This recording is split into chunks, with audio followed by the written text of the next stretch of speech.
예전보다 월등히 증가한 질병 중에 하나로 불면증을 꼽을 수 있습니다. 불면증은 잠자리에 들기 어렵거나 일단 잠이 들더라도 쉽게 깨거나 꿈을 많이 꾸셔서 다음날 아침 기상했을 때 머리가 맑지 못하고 신체가 아주 피곤한 그런 상태라고 볼 수가 있습니다. 불면증에 걸린 분들은 이 가족분들이나 주변 분들의 세심한 배려가 필요한 상황인데요. 일반 건강하신 분들은 이 불면 환자분들의 고통을 잘 모르시기 때문에 불면증 환자분들은 밤에 잠을 자지 못하면 낮에 잠을 자면 될 것 아니냐, 또는 이것은 한가해서 생긴 병이다, 또는 운동 부족이다, 이렇게 말씀을 하셔서 불면증 환자분들이 큰 상처를 받는 경우가 종종 있습니다. 그래서 누구에게도 잘 말을 하지 않고 혼자 정보를 수집하셔서 자가 치료를 하고 계신 분들도 많이 계신데요. 오늘은 이 불면증에 대한 한방적인 원인과 그 치료법에 대해서 알아보도록 하겠습니다. 불면증에 대한 가장 큰 원인으로는 스트레스로 인한 화의 축적이라고 볼 수가 있는데요. 이 경우에는 주로 기운이 위로 뻗치는 그런 소양인의 경우에게 많이 보여질 수 있고요. 이런 환자분들은 동반되는 증상이 두통 혹은 가슴이 많이 답답하거나 손발에 쥐가 나거나 아니면 몸 반쪽이나 아니면 전신이 저리다, 이런 표현을 많이들 하고 있으신데요. 여기에 대한 원인은 심장과 간에 대한 그런 열이라고 볼 수가 있습니다.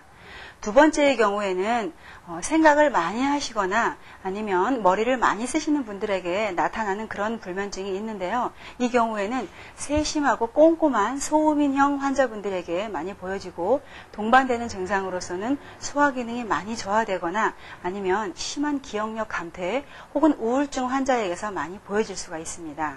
세 번째의 경우에는 장기간 영양 공급이 좋지 못하거나 또는 여성 호르몬의 부족, 그리고 또 신장 기능의 저하로 인한 그런 가짜열이 심장을 공격을 해서 오는 그런 허화, 가짜열로 인한 그런 불면증이 있습니다.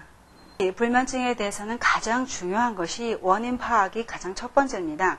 한마디로 원인이 각각 다르기 때문에 거기에 따른 치료법이 틀려지는 게 가장 핵심인데요. 누구에게 효과를 보았다고 해서 그것이 전부 다에게 효과적일 수는 없는 게 가장 중요한 핵심 포인트입니다. 그래서 아까 제가 말씀드린 대로 화의 축적이다라고 했을 때는 이 간장과 심장에 대한 그런 열을 빼주는 한약과 침을 사용하게 되고요.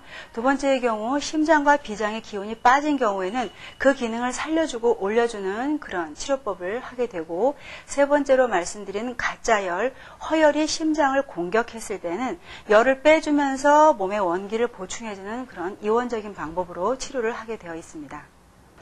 어떤 질병이든지 질병의 초기에는 치료기간이 굉장히 짧습니다. 그래서 발생하신 지 얼마 안 된 불면증의 환자의 경우에는 한 달 내지 두 달 정도 돼서 빨리 치료가 가능하실 수 있고요. 불면증을 알아오신 지 오래되신 분들은 보통 3개월이나 6개월 혹은 길게 가시는 분은 1년 이상 가시는 그런 환자분들도 계십니다. 잠이 오지 않는다고 해서 술을 드시게 되면 잠이 좀 잘 온다, 이렇게 말씀하시는 분들이 계신데요. 이것은 불면증 환자가 가지고 계신 습관 중에 가장 좋지 못한 습관이 될 수가 있습니다. 초기에는 그 술 기운으로 잠이 쉽게 오거나 하는 증상이 생기실 수는 있는데요. 이것이 좀 기간이 길게 되면 나중에는 결국은 잠을 훨씬 더 못 주무시게 되는 그런 악영향을 끼치게 됩니다. 그게 굉장히 중요하시고요. 또 저녁에는 식사를 평소의 양보다 조금 가볍게 하셔서 이 소화 기능에 전혀 문제가 없게 하시는 게 또 중요하고요. 최근에는 본인의 몸과 또 병의 원인에 맞지 않은 그런 건강기능식품을 많이 사용하셔서 그에 따른 부작용이 속출하고 있기 때문에 이 불면증 환자분들은 그 점에 아주 유의를 하셔야 될 걸로 보고 있습니다. 오늘은 불면증에 대한 한방적인 원인과 그 치료 방법에 대해서 알아보았고요. 다음 시간에는 두통에 대한 원인과 치료법에 대해서 알아보도록 하겠습니다.